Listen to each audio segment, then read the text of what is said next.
نہیں ہے عمل کوئی یوم نگر میں خدا کو قربانی سے بھی جو پیارا. الحمد لله رب العالمين والصلاة والسلام على خاتم النبيين أما بعد فأعوذ بالله من الشيطان الرجيم بسم الله الرحمن الرحيم. الصلاة والسلام عليك يا رسول الله وعلى آلك وأصحابك يا حبيب الله. الصلاة والسلام عليك يا نبي الله وعلى آلك وأصحابك يا نور الله. مدنی چینل کے ناظرین، احکام قربانی لیے ایک مرتبہ پھر آپ کے درمیان موجود ہیں، اور ہمارے درمیان الحمدللہ ہمارے پیارے پیارے مفتیان اکرام مفتی محمد شفیق اتاری اور مفتی محمد کفیل اتاری مدنی ہمارے درمیان موجود ہیں. بلا تاخیر بڑھتے ہیں اپنے مفتیان اکرام کی طرف. مفتی صاحب، آج کا ہم جو پہلا سوال آپ سے کریں گے، ہمیں یہ بتائیے، ہماری یہ رہنمائی کیجئے کہ قربانی کا شریعت مطالعہ میں شرعی حکم کیا ہے؟ بسم اللہ الرحمن الرحیم. قربانی بہت ایک اہم ترین فریضہ ہے. قربانی اصل میں یہ تو ہے یاد حضرت ابراہیم علیہ السلام. صحیح. جب آپ صلی اللہ علیہ وسلم سے پوچھا گیا کہ یہ قربانیاں کیا ہیں، تو نبی پاک صلی اللہ علیہ وسلم نے فرمایا کہ سنت ابیکم ابراہیم، تمہارے والد ابراہیم کی سنت ہے. اور اس میں صحابہ نے پوچھا ہمارے لیے ثواب، فرمایا کہ بال کے بدلے میں ثواب ہے. اس اعتبار سے یعنی قربانی کو سنت بھی فرمایا گیا، ٹھیک ہے، کہ سنت ابراہیمی ہے، سنت مصطفیٰ ہے. لیکن جب شرائط پوری پائی جائیں گی تو اس کے جو حکم کے اعتبار سے نا، تو وہ واجب کا حکم ہے. اچھا. کئی چیزیں ہم سنت کہتے ہیں نا، داڑھی رکھنا سنت ہے، تو یہ سنت تو ہے لیکن اس کا حکم وہ واجب ہے. تو اب جو شخص قربانی کے ایام میں، قربانی کے دنوں میں، وہ اگر خلاصتاً قیمتاً میں بتاؤں تو 52.5 تولے چاندی جس کی رقم جس کے پاس موجود ہو، اور یا اتنا سونا چاندی مکس ملا کر اگر ان کو دیکھا جائے تو اس کا 52.5 تولے چاندی کے برابر پہنچتا ہو. بھلے اس کے بعد کچھ پرائز بانڈ یا حج سے زائد سامان ایسا ہے کہ سب کو ملائیں تو اس کی رقم یہ پہنچ جاتی ہو، صحیح. تو یہ کہلاتا ہے صاحب نصاب، غنی شخص. صحیح. تو ہر وہ غنی مالدار یعنی جس کے پاس یہ نصاب ہے، وہ بالغ شخص ہو اور مقیم بھی ہو، قربانی کے دنوں میں مسافر شرعی بھی نہ ہو، صحیح. تو ان پر قربانی واجب. اب یہ شرطیں چاہے عورت میں پائی جائیں چاہے مرد میں پائی جائیں، صحیح، یعنی دونوں کے اعتبار سے دونوں کے لیے سیم حکم دونوں ہے. کے لیے سیم حکم ہے، اور ان پر اسی طرح قربانی کا شرائط وجوب آئے پوری ہوتی ہے تو وہ واجب ہے. واجب آئے گی قربانی. صحیح. تو اچھا، اس کے لیے کیا بالغ ہونا شرط ہے؟ بالغ قربانی کے وجوب کے لیے تو بالغ شرط ہے، یعنی نابالغ پر قربانی نہیں ہے. صحیح. نابالغ چاہے کتنا ہی مالدار کیوں نہ، اس پر قربانی نہیں ہے، نہ اس کے اپنے مال سے، نہ والد پر لازم ہے کہ وہ نابالغ کی قربانی کرے. البتہ اگر نابالغ کی طرف سے قربانی والد کرتے ہیں تو جائز بالکل ہے. جیسے کئی گھرانوں میں پورے بچوں کی طرف سے بھی کر دی جاتی ہے، گھر والوں کی پوری فیملی ممبرز کی طرف سے قربانی کی جاتی ہے، جائز ضرور ہے، کر سکتے ہیں. لیکن جو شریعت نے عبادات رکھی ہیں نا، تو ان میں بلوغت بالغ ہونے کا بڑا اعتبار ہے. حج دیکھیں، نماز دیکھیں، روزہ دیکھیں، یہ سب چیزیں تو بالغ ہیں ان میں. ہاں، نماز کی طرف ہم آئیں تو شریعت مطالعہ نے پہلے سے ترغیبات شروع کر دی ہے کہ 7 سال میں کہو، 10 سال میں تھوڑی سی اور سختی کر کے ان کو نماز پڑھاؤ. روزے میں بھی یہ احکام ہے، لیکن ایک شرط زائد ہے کہ اگر طاقت رکھنے کی ہو. تو قربانی کے اندر ایسا نہیں ہے کہ بالغ ہونے سے پہلے ان کو ترغیب دو کہ اپنے مال سے تم قربانی کرو، کیونکہ نابالغ کو اپنے مال سے تو وہ صدقہ بھی نہیں کرے گا. نابالغ کا مال جو ہے، ہاں والد اپنے مال سے اس کی طرف سے قربانی کرتا ہے تو بالکل جائز ہے، کر سکتا ہے. اچھا، جیسا کہ ترغیب دینے کے اعتبار سے ہے کہ جب آپ خرچ کرو، صدقہ دو، اپنے بچوں کے ہاتھ میں دو اور ان کے ہاتھوں سے خرچ کروائیں. تو کیا قربانی کے حوالے سے بھی ایسی کوئی چیز پائی جاتی ہے کہ بھائی جب قربانی کریں تو جانور خریدتے وقت بچوں کو ساتھ لے کے جائیں تاکہ ان میں شوق پیدا ہو؟ اب جب قربانی کا جانور گھر پہ آیا تو بچوں کو شوق کے لیے اپنے ساتھ مل کر ان کو چارہ دینے کی ترغیب، تو کیا ایسا کرنا چاہیے؟ دیکھیں، قربانی جو ہے وہ دین کے شعائر میں سے ہے. تو قربانی کے جانور جو ہے وہ ان کی تعظیم کرنا، احترام کرنا، یہ قربانی کی وجہ سے ایک مستحسن امر ہے. والدین جو ہے وہ اپنے بچوں کو قربانی کے لیے شروع سے ان میں شوق بڑھانے کے لیے منڈی لے کر جاتے ہیں، تو اس میں کوئی حرج نہیں ہے. اچھی بات ہے، اچھی نیت کے ساتھ لے کر جائیں گے تو اچھا ہے. عموماً تو بچے ویسے ہی جو ہے وہ شوقیہ جو ہے وہ ساتھ چلنے کو تیار ہوتے ہیں، لیکن اچھی نیت کریں گے کہ واقعی ان کو شروع سے جو ہے وہ قربانی جیسے اہم عبادت کی اہمیت بتائی اور سمجھائی جائے، اور شروع سے ان میں ذوق و شوق پیدا کیا جائے کہ جب یہ بڑے ہو جائیں تو یہ بھی جو ہے وہ قربانی کا اہتمام کریں، تو اس اعتبار سے یقیناً ایک اچھا عمل. جو شرعی فقیر ہے، جس کے پاس نصاب نہیں ہے، مال نہیں ہے، اس پر قربانی کا وجوب نہیں ہے، کیا کوئی ایسی صورت ہے کہ جس کے پاس مال نہیں ہے اور اس پر قربانی واجب ہو گئی ہو؟ بالکل ایسی صورت ہے. یہ ایک وہ شخص ہے کہ جس پہ شریعت قربانی واجب نہیں فرما رہی, صحیح ہے. یعنی اس کے پاس مالی طاقت اتنی نہیں ہے, لیکن اس نے اپنے شوق سے جانور قربانی کی نیت سے خرید لیا. مثال کے طور پہ اگر ہم نصاب کی بات کریں تو نصاب 52.5 تولے چاندی کا وہ 1,46,000 47 49 50 یہ لگ بھگ بن رہا ہے. ٹھیک ہے, آج کل ٹھیک ہے. تو جو بھی ریٹ ہے. اب اگر کسی آدمی کے پاس 60,000 تھے, 70,000 روپے تھے, یعنی اتنا نصاب ہی نہیں, یا ٹوٹل چاندی سب کچھ ملا کر ہی اس کے پاس 60,000 روپے بنے, وہ گیا اور جا کے 20-25,000 40,000 روپے کا بکرا لے کر آ گیا, صحیح, اس نیت سے ہی اس نے خرید لیا, تو اب اس نے خود ہی اپنے اوپر یہ خرید کر واجب کر لیا.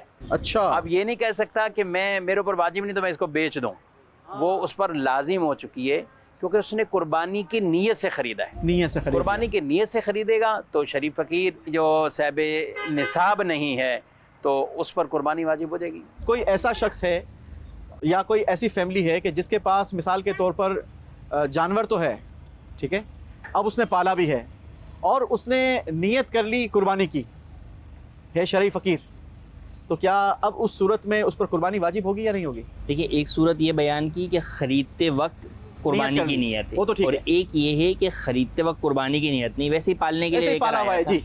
اب پالنے کے لیے جب لایا ہے اور اب قربانی سے چند دن پہلے وہ نیت کر لیتا ہے کہ میں اس کی قربانی کروں گا, پالتے نیت قربانی واجب نہیں ہوگی. اچھا, ہاں, خریدتے وقت قربانی کی نیت ہوگی تو واجب ہوگی. صحیح. خریدا پالنے کے لیے تھا اور اب بعد میں نیت کر لی کہ میں اس کو قربان کروں گا, تو یہ قربانی واجب نہیں ہے. ہاں, نیت کی ہے اور کوئی ایسی وجہ نہیں ہے اس سے پھرنے کی, تو چاہیے کہ اپنی اس نیت کو پورا کرے, قربان کر دے, لیکن واجب اس کے اوپر نہیں ہے. واجب اس وقت ہوگا جبکہ وہ شخص جو کہ صاحب نصاب ہو, یا صاحب نصاب نہیں ہے لیکن قربانی کی نیت سے وہ جانور خرید لیتا ہے. عمر کے اعتبار سے بڑے جانور کی عمر کتنی ہونی چاہیے, بالخصوص بیل اور گائے وغیرہ میں؟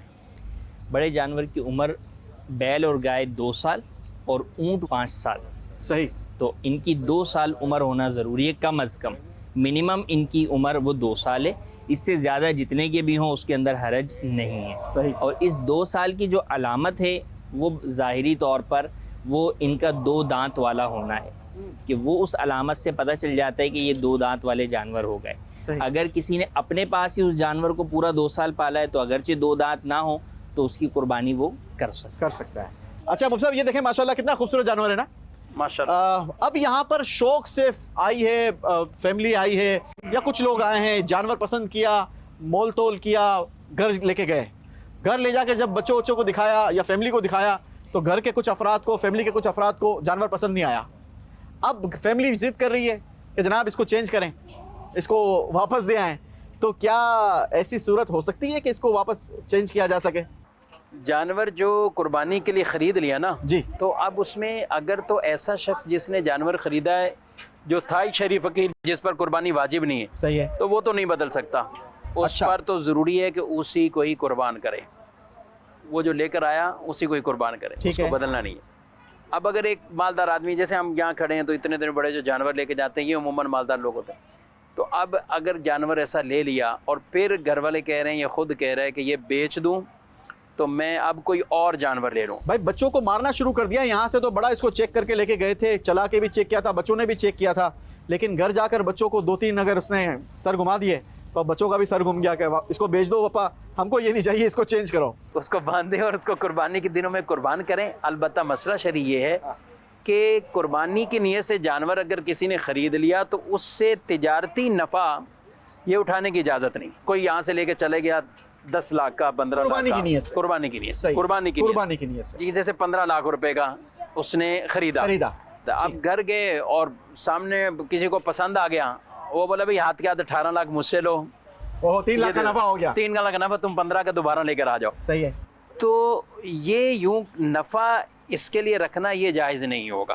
اچھا, جس نے قربانی کی نیت سے خریدا اس کے لیے ٹھیک ہے, اور ہو بھی غنی, شریف فقیر تو بیچ ہی نہیں سکتا. صحیح ہے. اب غنی شخص اگر ایسی صورتحال میں بیچے گا تو اس پر 18 کا بلانا ضروری ہو جائے گا. اچھا, جتنی قیمت کا بیچا ہے نفع سمیت اس کی قیمت کا لانا ضروری ہو جائے گا. ایسا نہیں کر سکتا کہ اس سے کوئی نفع حاصل کر لے. سمجھ گیا. بدلنا ہے, ویسے جانور ہے کہ اس کو بدل کے کچھ اور لینا ہے تو ایسا شخص اس سے اچھا اگر لینا چاہتا ہے تو بدلنے کی اجازت ہے. اچھا لیکن اگر اس سے کم میں اس نے لینا ہے تو پھر جائز نہیں ہے بدلنا. صحیح. نہیں ایک جانور اس نے 10 لاکھ کا لے لیا, صحیح. اب اگر گھر جا کر ذہن بنا کہ میں کوئی اور 12-15 لاکھ کا لیتا ہوں, ٹھیک ہے, تو وہ تو جائز ہوگا اس اجازت کے لیے ہے. کہ وہ 10 لاکھ کا واپسی کر دے یا بیچ دے اور 12 لاکھ کا لے لے. صحیح. لیکن اگر چاہتا ہے کہ 10 لاکھ کا لے آیا ہوں 6-7 لاکھ میں کر کے آ جاتا ہوں, تو پھر نہیں کر سکتا. قربانی کی نیت سے لے کر آپ اس پہ تجارتی نفع کا نہ سوچیں. کیا مجھے تجارتی, کیونکہ چیز تو اللہ فائدہ کا نہ سوچیں, چیز تو اللہ کی بارگاہ میں جا رہی ہے. صحیح. قبول اللہ تعالیٰ نے فرمانی ہے. آپ کے دل میں جتنا اخلاص ہوگا, قرآن پاک میں اللہ نے فرمایا لن ینال اللہ لحومها ولا دماؤها ولکن ینالہ التقوی منکم. تمہاری یہ قربانیوں کے یہاں تو خاص حج کی قربانیوں کا بیان ہوا کہ ان کے جانوروں کے گوشت اور خون یہ اللہ کو نہیں پہنچتے, بلکہ وہ تقوی ہے اللہ کو پہنچتا جس پر تمہیں اجر ثواب ملے گا. سبحان اللہ. بڑے جانور کے اندر 7 حصے ہوتے ہیں. اگر 5 بندوں نے قربانی کی نیت سے جانور میں حصہ ملایا, 2 بندے جو ایسے ہیں جو صرف گوشت حاصل کرنے کی نیت سے شامل ہو گئے کہ بھائی چلو ہمارا حصہ شامل کر لو اور ہمیں گوشت دے دینا, گوشت سے مطلب ہے, ہمیں قربانی سے مطلب نہیں ہے, تو اس صورت میں پھر کیا شرعی حکم ہوگا؟ یہ قربانی کا جانور جو ہے وہ اللہ پاک کا قرب حاصل کرنے کے لیے, تقرب اللہ کے لیے ذبح کیا جاتا ہے. ٹھیک ہے. تو قربانی کے جانور کے جتنے بھی شرکا ہوں گے ان تمام کی نیت یہی ہونی چاہیے, اب چاہے عقیقے کی ہو اچھا, یا قربانی کی ہو یا صدقے کی ہو. ذاتی نفع کہ بس صرف گوشت مقصود ہے مجھے, صحیح, یہ درست نہیں. ہاں صدقے کی نیت ہے یا عقیقے کی نیت ہے یا قربانی کی نیت ہے, تو یہ نیتیں ایک ہی بڑے جانور کے اندر مختلف ہو سکتی ہے. اس میں یعنی اگر کسی نے بھی ذاتی نفع کی کہ بھئی مجھے تو گوشت چاہیے, مثال ایک قصاب بولتا ہے کہ بھئی آپ جانور لے کر آ گئے, 6 تو آپ کو بندے مل گئے, ٹھیک ہے, ایک پیسے مجھ سے لے لو ایک حصے کی, اور اس کا جو گوشت بنے گا وہ مجھے دے دینا, میں دکان پہ بیچ دوں گا. صحیح. تو اب ایسی صورت میں کسی کی بھی قربانی نہیں ہوگی, کسی کی بھی نہیں ہوگی, کسی کی بھی نہیں ہوگی. جنہوں نے قربانی کی نیت سے لیا ہے ان کا کیا قصور ہے بیچارے کا؟ ایک وہ شخص, چونکہ یہ معاملہ وہی قربانی کا اللہ پاک کے لیے, ایسا کسی بھی اس شخص کو آپ نے شریک کیا کہ جس کی اپنی قربانی ضائع ہو رہی ہے یا وہ قربانی کے لیے ہی نہیں کر رہا, تو بقیہ کی بھی قربانی ضائع ہو. مفتی صاحب سے کیا سوال کرنا چاہیں گے؟ میں سوال یہ کرنا چاہوں گا, اب فرض کر لیں ایک گھر میں جو ہے نا مطلب 14 افراد ہیں, 14 افراد ہے, اور اکثر ہمارے یہاں یہ ہوتا ہے کہ مطلب وہ ایک ہی بیل لے آتے ہیں اور 7 قربانیاں کرتے ہیں, جبکہ یہ باقی لوگوں پہ 14 میں مطلب یہ واجب ہوتا ہے, ان کا نہیں کرتے. اس کے لیے یہ کیا حکم ہے کہ باقیوں کا مطلب وہ ایسا کرنا چاہیے نہیں کرنا چاہیے؟ فرض کر لیں اب جس طرح یہ بڑا جانور ہے یہ 10 لاکھ روپے میں ہے, ٹھیک ہے نا, لیکن چھوٹے جانور جو سے کم ریٹ پہ مل سکتے ہیں, ٹھیک ہے, ان کو کیا کرنا چاہیے؟ وہ 14 پورا کریں گے یا وہی 7 ہی کریں گے؟ 10 لاکھ میں ایک جانور لے لیا وہ ہے 10 لاکھ کا, باقی جو ہے نا جو باقی جو لوگ رہ گئے ہیں ان کا وہ کیا کرنا چاہیے؟ اچھا مفتی صاحب, بہت اچھا سوال کیا ہے ہمارے بھائی نے. یہ ایک بہت بڑا پرابلم ہمارے معاشرے میں پایا جاتا ہے, اسپیشلی طور پر ہمارے جو اوپر کے علاقے ہیں وہاں پر, کہ پورے گھر کی طرف سے ایک جانور کر لیا, چاہے وہ چھوٹا جانور کر لیا, بڑا جانور کر لیا, کیا بہت مہنگا جانور, اچھا مہنگا جانور کیا, پیسوں میں پورا تھا, لیکن گھر میں افراد 14 ہیں, حصے 7 کیے ہیں, اس کے کیا شرعی حکم ہوگا؟ یہ کرنا درست ہوگا نہیں ہوگا؟ دیکھیں, جن پر واجب ہے ان تمام کی طرف سے ایک ایک قربانی, ایک ایک حصہ ہونا یہ ضروری ہے. اچھا, جن پر واجب ہے. صحیح. اب چاہے وہ بکرے لا کر حصے پورے کر دیں, صحیح, یا بڑے جانور گائے بیل لیتے ہیں تو اس میں 7 حصوں کے ساتھ وہ پورا کر دیں. صحیح. ایسا نہیں ہو سکتا کہ کوئی مالی طور پر مالیت کے اعتبار سے بہت مہنگا جانور لائے اور حصے آدھوں کے چھوڑ دیے. اگر ان پر بھی واجب تھے پھر تو گناہ گار ہوئے. صحیح. اور واجب جس پر ہے یہ اسی پر ہی واجب ہے, یہ بات بھی یاد رکھیں. صحیح. مثلا اگر گھر کے جن افراد پر واجب ہے اور وہ صاحب استطاعت ہیں, اب 2 افراد نے خرچ کیا پیسہ, صحیح, وہ کہتے ہیں ہم تو یہ لے کے آ رہے ہیں, صحیح ہے, تو اگر تو سب کے لیے آ رہا ہے فابیہ نہیں ہے تو پھر ان کو خود اپنا واجب ادا کرنا ہوگا. اگر وہ ان کا حصہ شامل نہیں کر رہے تو اب انہوں نے اپنی جیب سے خرچ کرنا پڑے گا. یعنی جب ان کو اپنا واجب تو ادا کرنا پڑے گا. یعنی ایسا نہیں کہیں گے کہ ہم ان 7 کی وجہ سے وہ بیچارہ گناہ گار ہو گیا, جس نے 10 لاکھ خرچہ بھی کر لیا, صحیح, تو کہیں کہ ان کی نہیں ہوئی وہ گناہ گار ہو. اچھا, لیکن گھر کا دیکھیں, بینک ایک ہے, انکم ایک ہے, کاروبار ایک ہے, اب گھر میں سب کچھ معاملات جو ہے نا وہ ایک ہی بندہ دیکھ رہا ہے, کر رہا ہے, خرچ کرنے کی باری آتی ہے تو ظاہر سی بات ہے کہ وہ کمپنی سے ہی پیسے نکل رہے ہیں اور وہی بھائی خرچ کر رہا ہے. اچھا,